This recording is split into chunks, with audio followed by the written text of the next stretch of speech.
Durante a reunião, mentalize seus entes queridos, seus amigos e todos os que necessitam das boas vibrações e da luz emanadas das preces que almejam o equilíbrio, a libertação e a paz dos nossos irmãos desencarnados.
Boa noite a todos. A nossa página de abertura de hoje é do livro essencial Psicografia de Chico Xavier pelo Espírito Emmanuel, Mortos Amados. Na Terra, quando perdemos a companhia de seres amados ante a visitação da morte, sentimos-nos como se nos arrancasse o coração.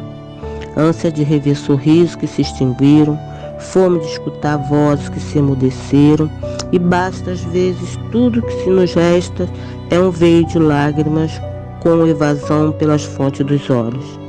Se várias semelhantes sombras de saudade e distância, se o vazio te atormenta o espírito, acerena-te e ora, como saibas, como possas, desejando a paz e a segurança dos entes inesquecíveis que te antecederam na vida maior.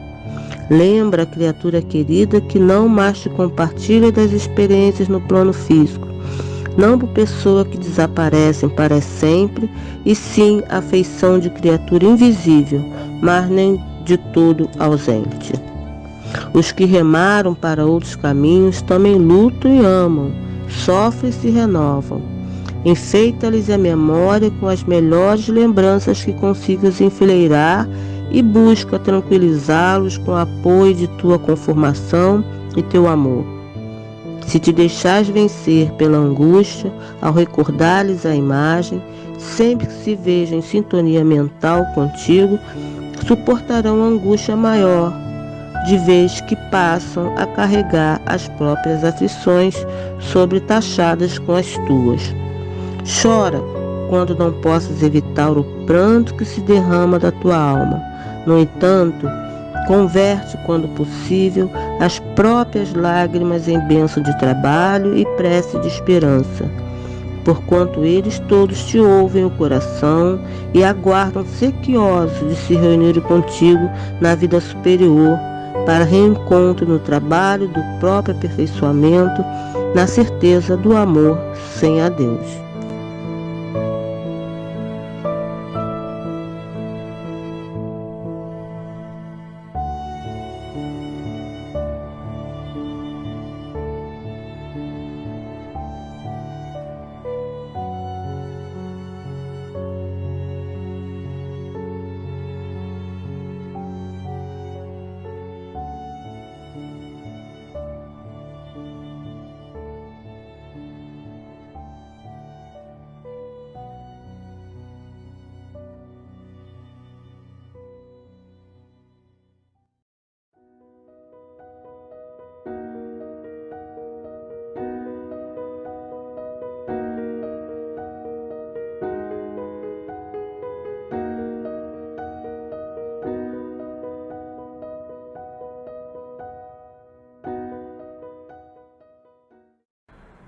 Olá a todos que nos assistem pelo canal do YouTube da Casa de Miguel.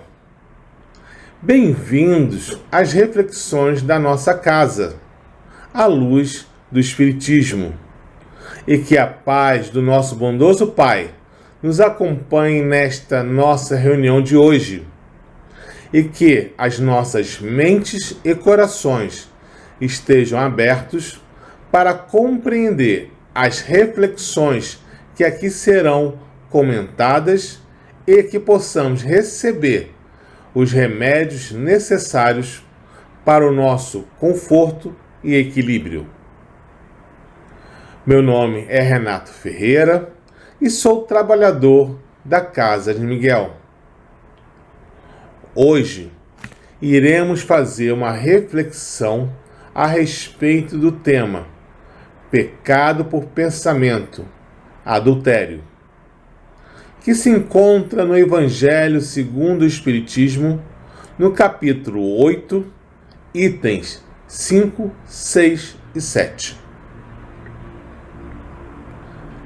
Em princípio, quando olhamos de forma rasa o título do nosso tema de hoje, acreditaremos que o tema se refere à infidelidade conjugal, pois o termo adultério é mais comumente associado a este fato.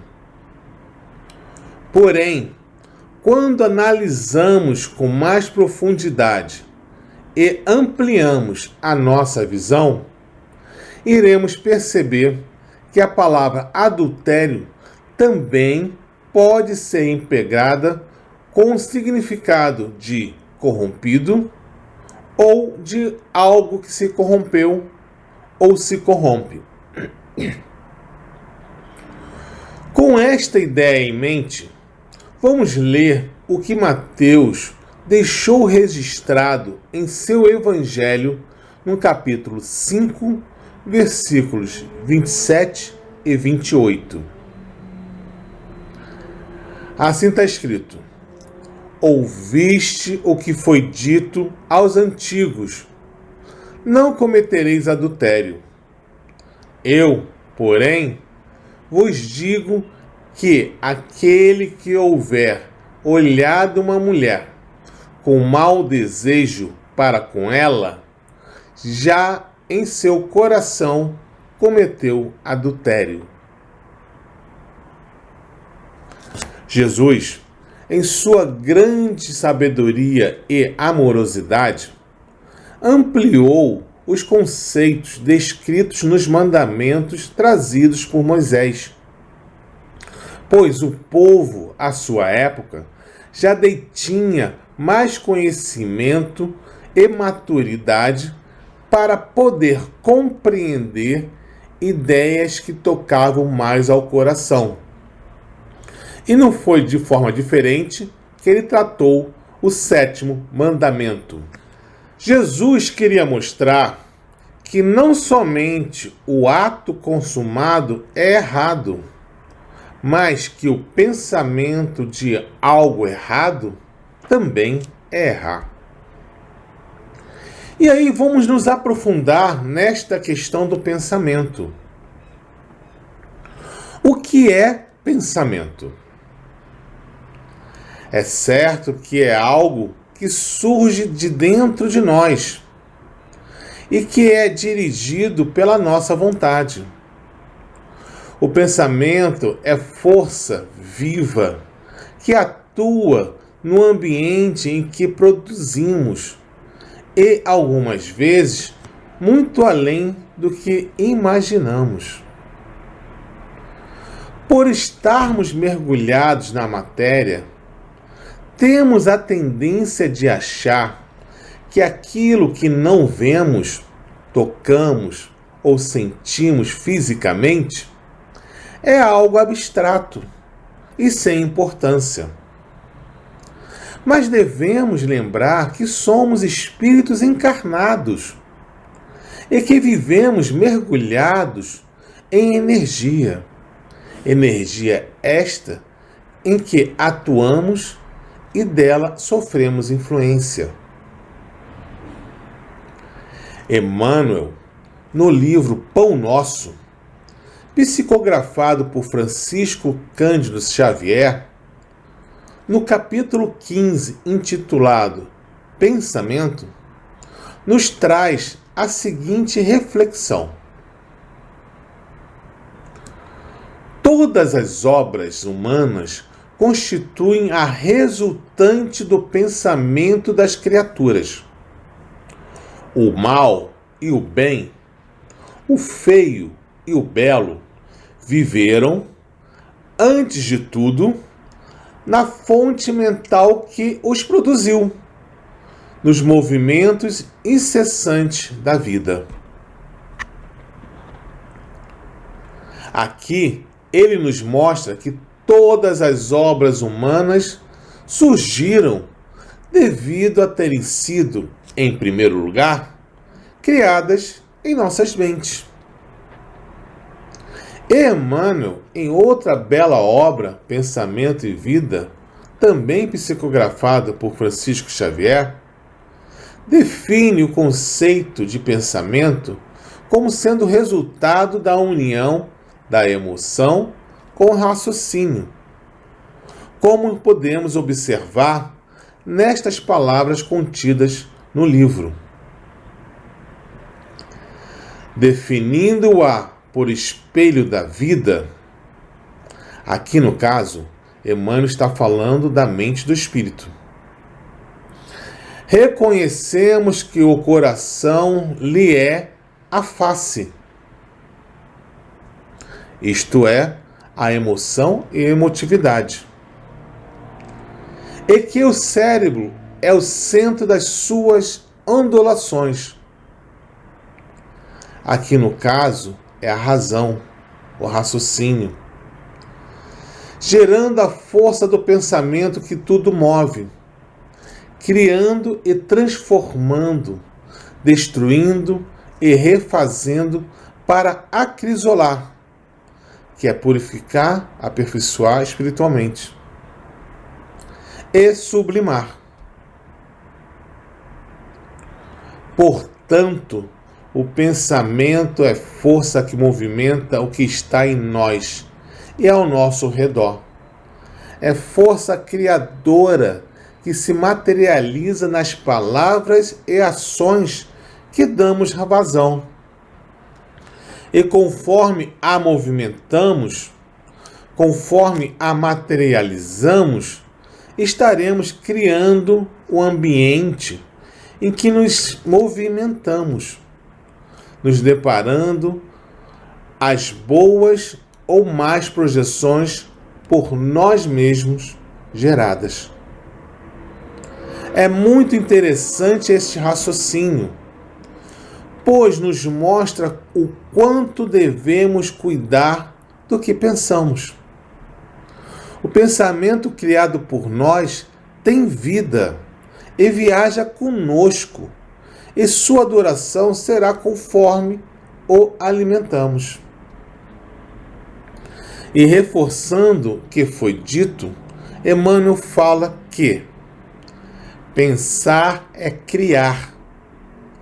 A realidade dessa criação pode não exteriorar-se de súbito no campo dos efeitos transitórios, mas o objeto formado pelo poder mental vive no mundo íntimo, exigindo cuidados especiais para o esforço de continuidade ou extinção. Certamente, cuidar do nosso pensamento e transformá-lo em fonte geradora do bem é uma tarefa trabalhosa e que exige esforço e disciplina. E se me permitem, recorrerei ao já citado livro Pão Nosso, na continuação do capítulo 15. Emmanuel diz o seguinte: o Evangelho consubstancia o roteiro generoso para que a mente do homem se renove nos caminhos da espiritualidade superior, proclamando a necessidade de semelhante transformação, rumo aos planos mais altos. Aqui, Emmanuel nos lembra que o Evangelho de Jesus é o nosso melhor guia da nossa caminhada pela estrada do progresso, rumo a um estado espiritual superior, isto é, rumo à angelitude. E continua assim no texto: não será tão somente com os primores intelectuais da filosofia que o discípulo iniciará seus esforços em realização desse teor. Mais uma vez, Emmanuel nos traz a lembrança de que o conhecimento do mundo, por si só, não será suficiente para que iniciemos a nossa transformação em espíritos melhores. E aí, Emmanuel nos diz que renovar pensamentos não é tão fácil como parece à primeira vista. Demanda muita capacidade de renúncia e profunda dominação de si mesmo, qualidades que o homem não consegue alcançar sem trabalho e sacrifício do coração. E trabalho e sacrifício do coração podemos traduzir como esforço no bem, procurando se alinhar com as leis de amor. E lembramos que estamos aqui para desenvolvermos virtudes perenes e que certas escolhas, na realidade, não serão sacrifícios, e sim um caminho mais curto para o nosso objetivo, que é chegarmos a espíritos puros. E finalizando o alerta, Emmanuel complementa: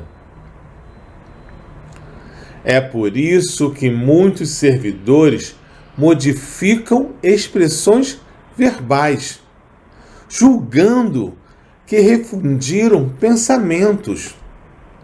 Todavia, no instante de recapitular, pela repetição das circunstâncias, as experiências retentoras, encontram, de novo, análogas perturbações, porque os obstáculos e as sombras permanecem na mente, quais fantasmas ocultos. Significa, então, que não adianta mudar somente o meu discurso, as minhas palavras. Tenho que mudar a minha atitude, pois um discurso sem o exemplo correspondente é um copo de água salgada usada para saciar a boca seca. No final, acabaremos sentindo ainda mais sede. E isto serve principalmente para nós que emitimos o discurso, as palavras. E assim, repito, as nossas ações devem, na medida do possível, acompanhar as nossas palavras. Uma coisa bastante importante de citar e que Emmanuel ressalta da seguinte forma: respiramos no mundo das imagens que projetamos e recebemos.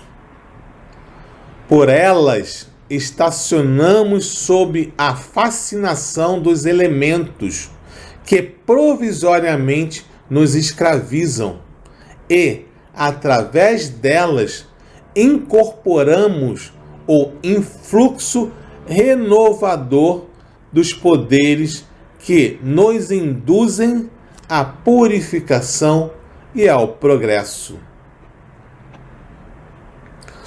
Como é belo e confortador compreender que temos as ferramentas ao nosso alcance para o nosso progresso.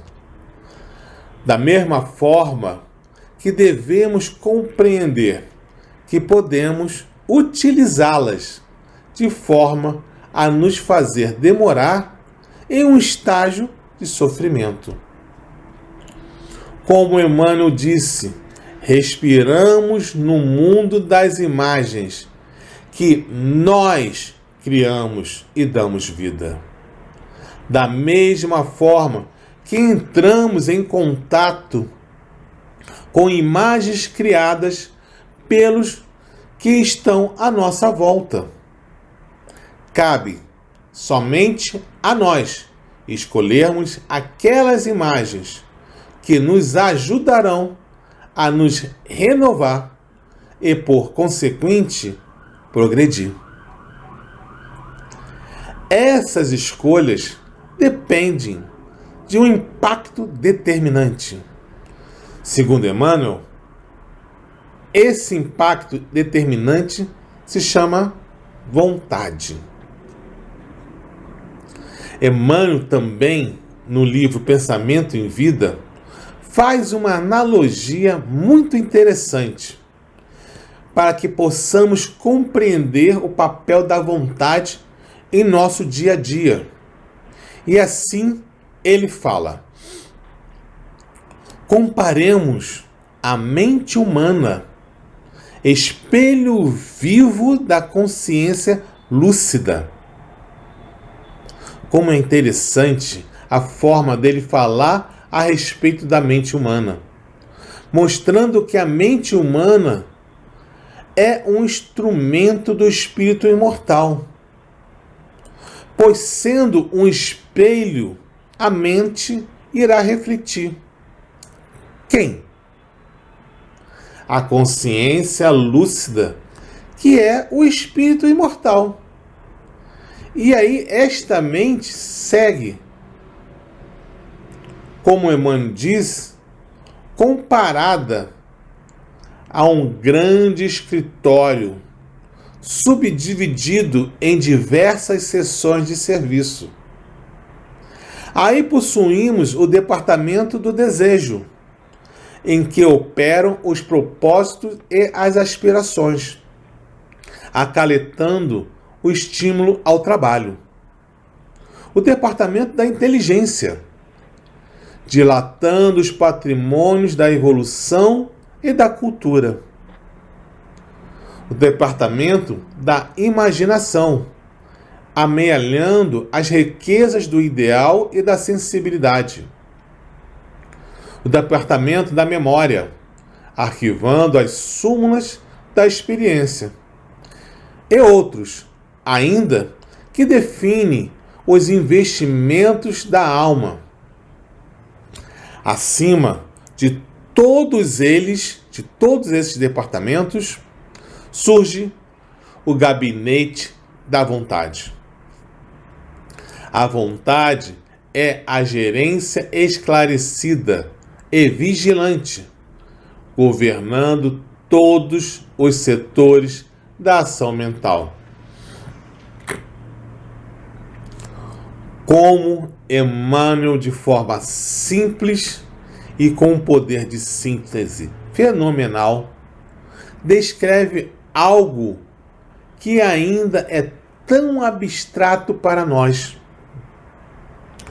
Como ele consegue trazer conceitos que muitas das vezes são complexos, de forma tão suave e em uma linguagem esclarecedora. Mas continuando falando a respeito da vontade, ele coloca: nela dispomos do botão poderoso que decide o movimento ou a inércia da máquina. O cérebro é o dínamo que produz a energia mental, segundo a capacidade de reflexão que lhe é própria. No entanto, na vontade, temos o controle que a dirige nesse ou naquele rumo, estabelecendo causas que comandam os problemas do destino. Neste ponto, vale ressaltar a importância de sabermos direcionar a nossa vontade, pois sendo ela o impacto determinante, a impulsionadora, a que determina o rumo da energia mental, a partir dela ocorrerá uma sequência que gerará consequências em nossa jornada. Consequências essas que exigirão, isto é, serão causas de novas sequências de fatos que visam o nosso aprendizado. E continuando, Emmanuel fala o seguinte a respeito da vontade: sem ela, o desejo pode comprar ao engano aflitivos séculos de reparação e sofrimento. A inteligência pode aprisionar-se na enxovia da criminalidade. A imaginação pode gerar perigosos monstros na sombra.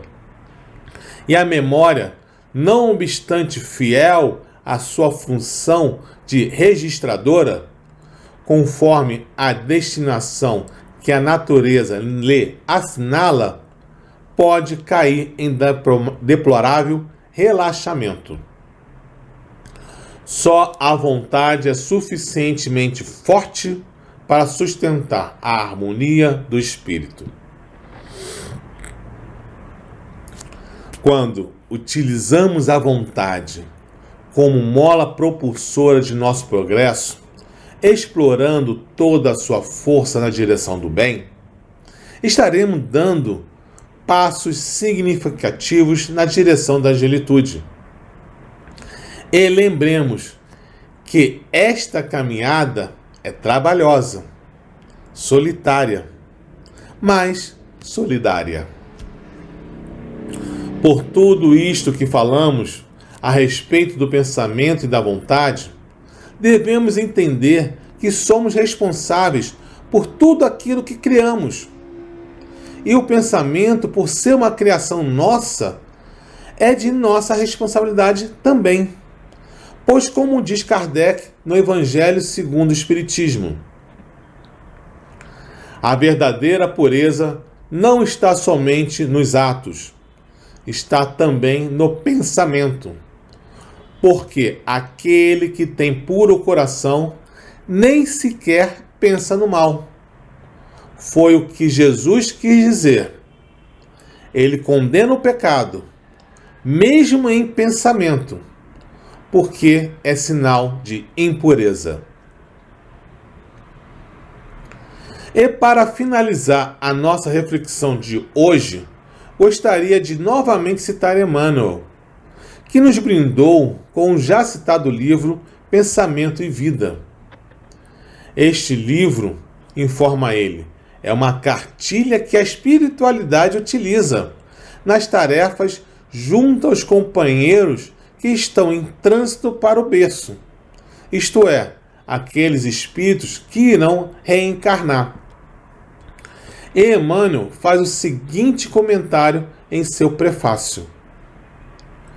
Pensamento e Vida, que é a cartilha, chamamos-lhes no mundo espiritual e, sob a mesma designação, oferecemos-la aos nossos irmãos de luta, temporariamente internados na esfera física, para informá-los, ainda uma vez, de que o nosso pensamento cria a vida que procuramos, através do reflexo de nós mesmos, até que nos identifiquemos um dia no curso dos milênios com a sabedoria infinita e com o infinito amor que constituem o pensamento e a vida de nosso Pai. Que possamos refletir sobre tudo o que foi dito hoje e tirar o que tiver de melhor para a nossa reforma íntima. Que sigamos sabedores do amor de Deus, de sua bondade e misericórdia. Deixemos desta forma que o nosso irmão maior, Jesus, adentre cada vez mais em nossas vidas e que, através do seu Evangelho, nosso guia seguro ao longo da nossa caminhada, possamos desenvolver as virtudes que para sempre ficarão conosco. Paz a todos que nos assistiram e tenham uma boa semana. Obrigado.